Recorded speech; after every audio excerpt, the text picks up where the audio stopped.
नमस्कार, NockingNews.com में आपका स्वागत है। मैं हूं Girijesh Vashishtha. ICJ international court of justice ने रूस के खिलाफ फैसला सुना दिया है और रूस उस फैसले की परवाह किए बगैर लगातार लड़े जा रहा है। आखिर ऐसा कैसे हो रहा है? आखिर रूस के पास इतनी शक्ति कहाँ से आ गई कि वो इंटरनेशनल कोर्ट ऑफ जस्टिस को डिफाई कर रहा है? ये आपके दिमाग में आ रहा होगा। आपको लग रहा होगा अब तो कोर्ट का फैसला आ गया, अब तो मानना ही पड़ेगा। और अगर नहीं मान रहा है तो क्या रूस यूएन चार्टर के खिलाफ जा रहा है? क्या सचमुच रूस कोर्ट के फैसले को मानने के लिए बाध्य है? इन सारी चीज़ों को समझने की कोशिश करेंगे, जानने की कोशिश करेंगे। बहुत सी ऐसी जानकारियाँ मिलेंगी जो आपको गूगल करके भी मुश्किल से मिलेंगी। कहीं मत जाइए, चैनल को सब्सक्राइब कर लीजिए। मैं अभी हाजिर हुआ।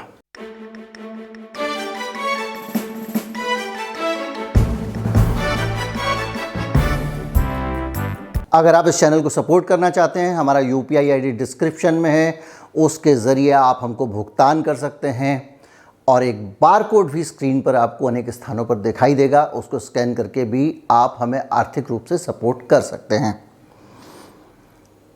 आखिर इंटरनेशनल कोर्ट ऑफ जस्टिस का ये फैसला रूस ने कितनी आसानी से मानने से इनकार कर दिया तो कैसे कर दिया?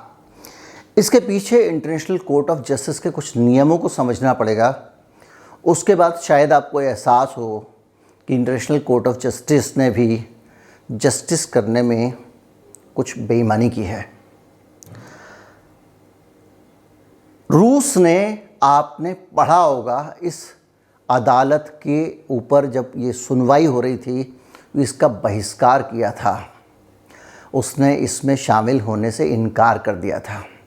तो जो पहली शर्त है इंटरनेशनल कोर्ट ऑफ जस्टिस की, वो पहली शर्त ये है कि उसमें जब भी इंटरनेशनल कोर्ट ऑफ जस्टिस के सामने कोई मामला आता है तो दोनों देशों को मामला लेकर कोर्ट के सामने जाना चाहिए।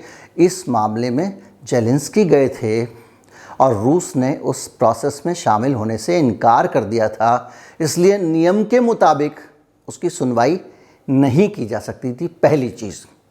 दूसरी चीज़, युद्ध का जब मामला होता है, जब दो देशों में युद्ध चल रहा होता है, तो उस दौरान इंटरनेशनल कोर्ट ऑफ जस्टिस के अधिकार काफ़ी सीमित हो जाते हैं, काफ़ी कम हो जाते हैं।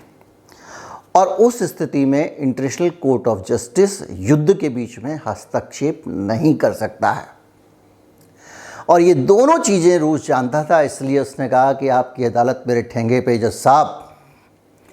और इस पूरे हालात के बीच में आप सोचिए आईसीजे को लेकर किस तरह का माहौल बनाया गया पूरे मीडिया में।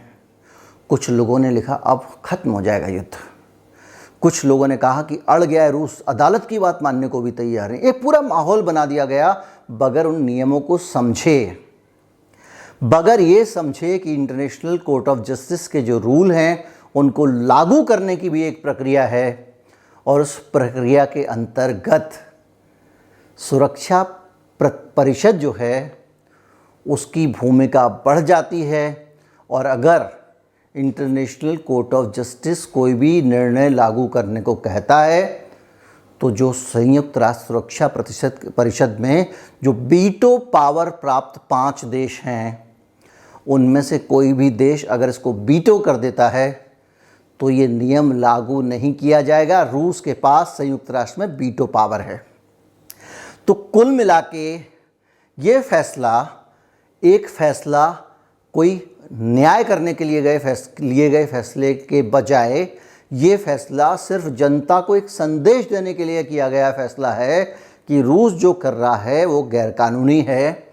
यानी इंटरनेशनल लॉबी यूएन के अंदर और ख़ास तौर पे प्रो अमेरिकन लॉबी इतनी पावरफुल है कि यूएन को जहाँ से जैसे चाहे वैसे अपने पक्ष में इस्तेमाल कर सकती है। ये साफ साफ दिखाई दे रहा है।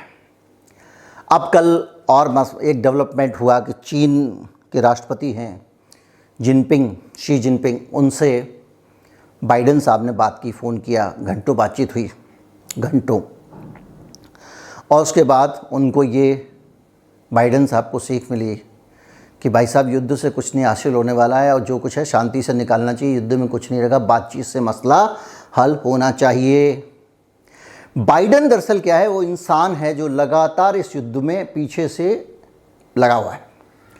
आप अगर एक एक करके सारे घटनाक्रम देखें, आप ज़रा ये पता लगा लें, मैं वीडियो भी बना दूंगा अलग से, कि इस युद्ध के कारण पूरे यूरोप ने, फ्रांस ने, आपके जो है जर्मनी ने, छोटे देश, बड़े देश, दाएं के देश, बाएं के देश अंधाधुंध हथियार खरीदे हैं पिछले 2 सालों में।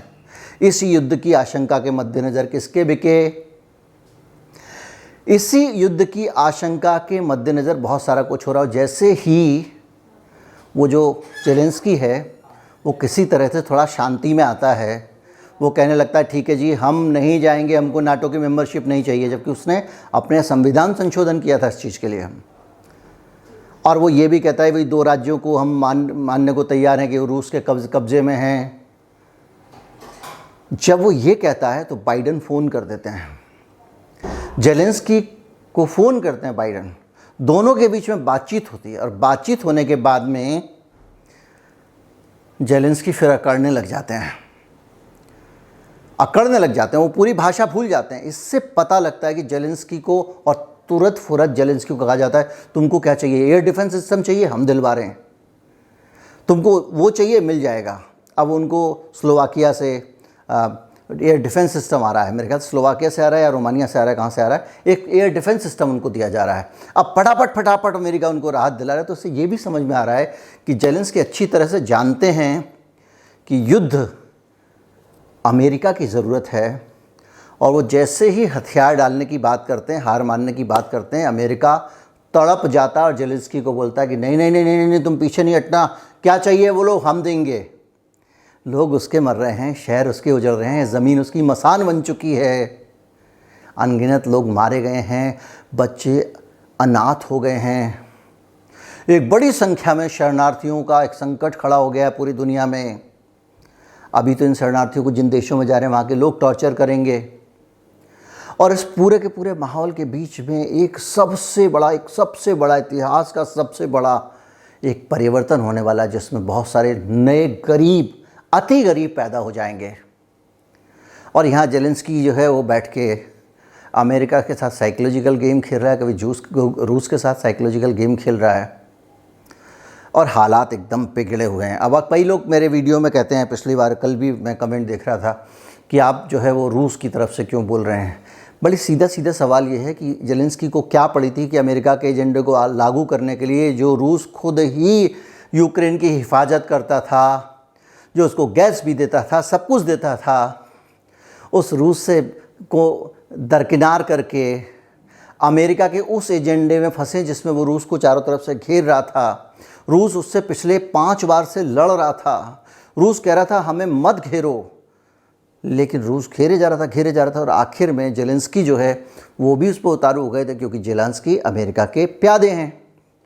अब उसमें युद्ध में, उसमें रूस का वैलिड पॉइंट है कि अगर आप किसी देश को, आप एक बात सोचिए ना कि कल के दिन चीन नेपाल में अपना सैनिक अड्डा बना ले, नेपाल को सैनिक सहायता देना शुरू कर दे और कहे कि मैं तुम्हारी रक्षा करूंगा, और नेपाल बॉर्डर पर मिसाइल तैनात कर दे अपनी, भारत को कैसा लगेगा? चीन श्रीलंका से दोस्ती करे और श्रीलंका में अपनी मिसाइल तैनात कर दे भारत के आसपास, भारत को कैसा लगेगा? भारत श्रीलंका को रोकेगा कि नहीं रोकेगा? ये ठीक स्थिति रूस के साथ में भी है। इसलिए हमको लगता है कि नहीं, ये अमेरिकन शरारत, अमेरिकन इंपीरियलिज्म, अमेरिकी साम्राज्यवाद है, जो पूरी दुनिया में जा के चीज़ों में घुसता है, हथियार पहुंचाता है, सैनिक पहुंचाता है। उस पर कहीं ना कहीं रोक लगनी ज़रूरी है। आज रूस ने आवाज़ उठाई है, कल दूसरे देश को उठानी चाहिए, क्योंकि अमेरिका के लिए बेहतर है कि वो अपने देश की सीमाओं की रक्षा करे, पूरी दुनिया में राज करने की ना सोचे। उम्मीद करता हूँ वीडियो आपको अच्छा लगा होगा। अच्छा लगा हो तो ज़्यादा से ज़्यादा लोगों तक पहुँचाएँ, चैनल को सब्सक्राइब कर लें। नमस्कार, जय हिंद।